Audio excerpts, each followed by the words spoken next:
அவிநாசி அத்திக்கடவு திட்டத்தை முழுமையாக நிறைவேற்றுவேன் என மத்திய இணையமைச்சர் எல் முருகன் கூறினார். திருப்பூர் மாவட்டம் அவிநாசியை அடுத்த வடுகப்பாளையம் பகுதியில் பரப்புரையில் ஈடுபட்ட அவர் இவ்வாறு பேசினார். இன்னைக்கு வர்ற வழி முழுவதும் ஒரே பசுமையாக இருக்கிறது.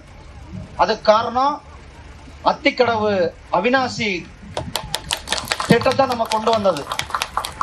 அந்த திட்டம் வந்ததனுடைய விளைவாக இன்றைக்கு நம்மளுடைய பொருளாதாரம், விவசாயிகளாகட்டும் ஏழை எளிய மக்களுடைய பொருளாதாரம், அவர்களுடைய பொருளாதாரம் முன்னேறி இருக்கிறது. சேலத்தில் கொங்கு நாடு மக்கள் தேசிய கட்சியின் மாநில கொள்கை பரப்பு செயலாளர் உட்பட அக்கட்சியின் நிர்வாகிகள் எதிர்க்கட்சித் தலைவர் எடப்பாடி பழனிசாமி முன்னிலையில் அதிமுகவில் இணைந்தனர். நெடுஞ்சாலை நகர் இல்லத்தில் நடைபெற்ற நிகழ்ச்சியில் கட்சியில் இணைந்தவர்களுக்கு எடப்பாடி பழனிசாமி துண்டு அணிவித்து வரவேற்று வாழ்த்து தெரிவித்தார். இதனிடையே நாராயணசாமி நாயுடுவின் தமிழ்நாடு விவசாயிகள் சங்கத்தினர் வரும் தேர்தலில் தங்களது முழு ஆதரவை அதிமுகவுக்கு வழங்குவதாக தெரிவித்தனர்.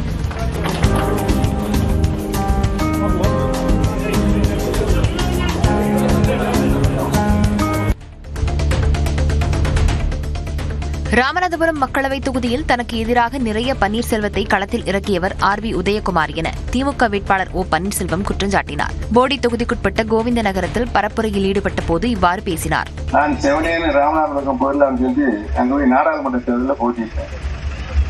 அங்க அவருடைய அறுவரடி உதயகுமார் 6 பன்னீர்செல்வத்தை கூட்டு வந்தாங்க. அந்த 6 பன்னீர்செல்வம் பார்த்து எப்படியாவது பன்னீர்செல்வத்தை தோற்க வைக்கிறீங்க. என்ன நடந்தது? அங்கே போட்டியிட்ட அதிமுக சார்பில் போட்டியிட்ட அந்த நபரும் இவர் கூட்டி வந்த அந்த 6 பேரும் டெபாசிட் தொகை இழந்தார்கள். அதுதான் வரலாறு. திருச்சி இடமலைப்பட்டி புத்தூர் பகுதியில் அமைச்சர் KN நேரு பரப்புரையில் ஈடுபட்டார். திருச்சி மேற்கு சட்டமன்ற தொகுதியில் போட்டியிடும் திமுக முதன்மை செயலாளர் அமைச்சர் KN நேரு 57வது வார்டுக்கு உட்பட்ட இடமலைப்பட்டி புத்தூர் பகுதியில் உள்ள காளியம்மன் கோவில் திரு, அரசு காலனி, MGR நகர், முருகன் நகர் உள்ளிட்ட பகுதிகளில் வீடு வீடாக சென்று வாக்கு சேகரித்தார். அப்பொழுது பொதுமக்கள் அவருக்கு மாலை அணிவித்தும் ஆரத்தி எடுத்தும் உற்சாக வரவேற்பளித்தனர்.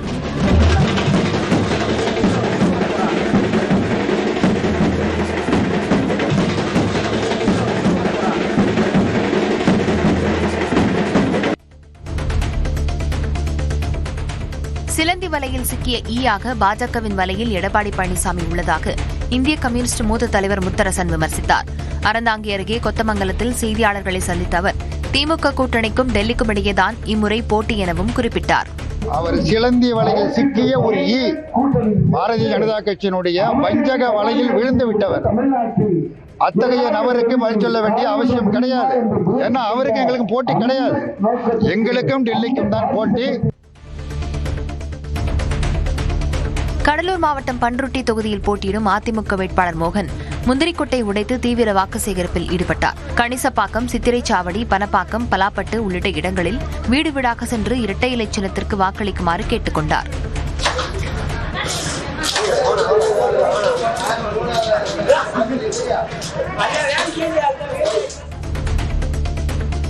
தேர்தலில் போட்டியிடும் பொழுது எதிர்க்கட்சி வேட்பாளர் பற்றியோ விமர்சனங்களை பற்றியோ தான் பேசுவதில்லை என முன்னாள் அமைச்சர் செந்தில் பாலாஜி தெரிவித்துள்ளார். கோவை தெற்கு தொகுதிக்கு உட்பட்ட காந்திபுரம் பகுதியில் பரப்புரையில் ஈடுபட்ட அவர் இவ்வாறு கூறினார். மாவட்டத்தினுடைய வளர்ச்சி தான் எங்களுடைய இலக்கு. சட்டமன்ற தொகுதியுடைய வளர்ச்சி தான் எங்களுடைய இலக்கு. அதுதான் முதலமைச்சருடைய எங்களுக்கு இருக்கக்கூடிய கட்டளை. 10 தொகுதிகளும் வளர்ச்சி பெற வேண்டும். அதில் கோவை தெற்கு தொகுதியும் சிறப்பான வளர்ச்சியை பெற வேண்டும். அதற்கான பணிகள் தான் நாங்கள் முன்னெடுத்தோம். தோல்வி பயத்தால் தன்னை குறிவைத்து புகார் அளிக்கப்பட்டதாக கன்னியாகுமரி மாவட்டம் விடவங்கோடு தொகுதி காங்கிரஸ் வேட்பாளர் பிரவீன் தெரிவித்துள்ளார். முன்னதாக அவரது வேட்புமனு நிறுத்தி வைக்கப்பட்டு பின்னர் ஏற்கப்பட்ட நிலையில் இதனை கூறினார். ஆன்லைன் ரெக்கார்ட்ஸ் வழி எல்லா அந்த 7 கம்ப்ளைண்ட்டுக்கும் வித் எக்ஸிபிட் ப்ரூஃபோடு கூடி கொடுத்தாச்சு. 2:30க்கு ரிட்டர்னிங் ஆஃபீஸர் வர சொன்னேன். வந்தப்போ இதெல்லாம் ரெக்கார்ட்ஸா திரும்பி கொடுத்து அப்ப ரெக்கார்ட்ஸ் எல்லாம் வெரிஃபை பண்ணி அந்த ஆன்லைன் ரெக்கார்ட்ஸ் எல்லாம் வெரிஃபை பண்ணி அவருக்கு போத்தியப்பட்டதுனால இந்த நம்ம நாமினேஷனை அக்செப்ட் பண்ணியதாயிட்டு அவர் சொல்லி இருக்கு. பழனியில் தமிழக வெற்றிக்கழக வேட்பாளர் பிரவீன்குமார் கரும்பு ஜூஸ் தயாரித்து கொடுத்து வாக்கு சேகரித்தார். அரசு மருத்துவர் பணியை ராஜினாமா செய்துவிட்டு மக்கள் பணி செய்வதற்காக வந்துள்ளதாகவும் அவர் தெரிவித்தார்.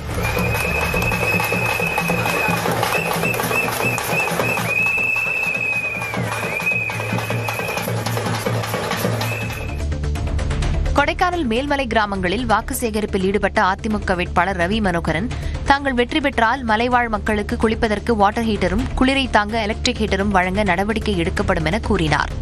குளிர்காலத்துல தண்ணி காய வைக்கிறது ரொம்ப கஷ்டப்படுவாங்க.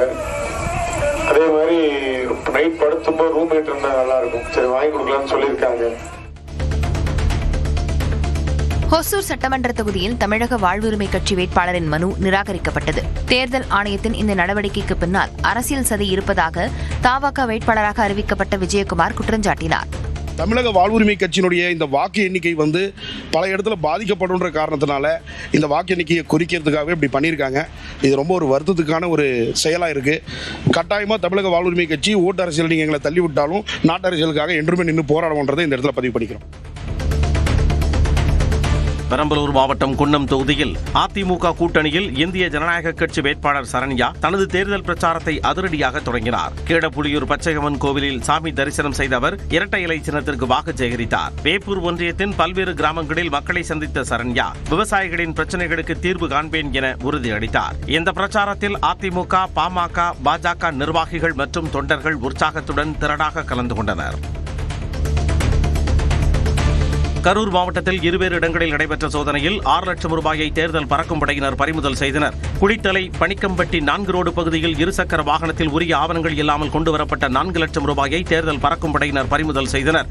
இதேபோல கரூர் கோவை சாலையில் வையாபுரி நகரில் லிங்கதுரை என்பவரிடம் 99,000 ரூபாயும், அத்திப்பாளையம் பகுதியைச் சேர்ந்த சேகர் என்பவரிடம் 95,750 ரூபாயும் அதிகாரிகள் பறிமுதல் செய்தனர். மொடக்குறிச்சியில் மஞ்சள் ஆராய்ச்சி மையம் அமைக்க மத்திய அரசு ஒதுக்கிய நிதியை மத்திய அரசே எடுத்துக் கொண்டதாக துரை வைகோ குற்றம் சாட்டியுள்ளார்.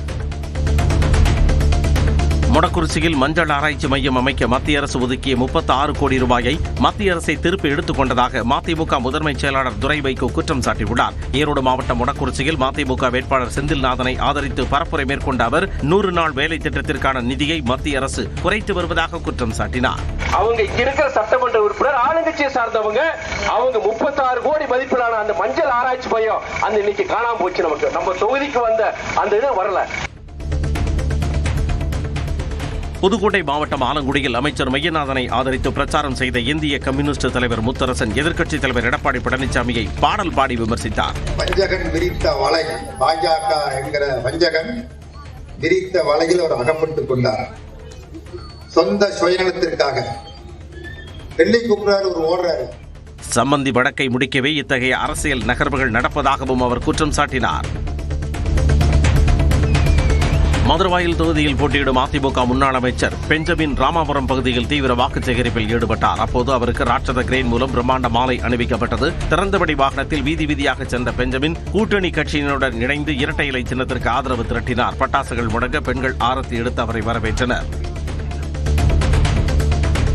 மருது சேனை அமைப்பின் பொறுப்பாளர் மயிலி முருகன் தலைமையில் 100க்கும் மேற்பட்டோர் அக்கட்சியில் இருந்து விலகி நிதியமைச்சர் தங்கம் தென்னரசு முன்னிலையில் திமுகவில் இணைந்தனர். இதேபோல காரியாபட்டி பகுதியைச் சேர்ந்த தமிழக வெற்றிக் கழகத்தில் 30க்கும் மேற்பட்டோர் தொண்டர்களுடன் திமுகவில் தங்களை இணைத்துக் கொண்டனர்.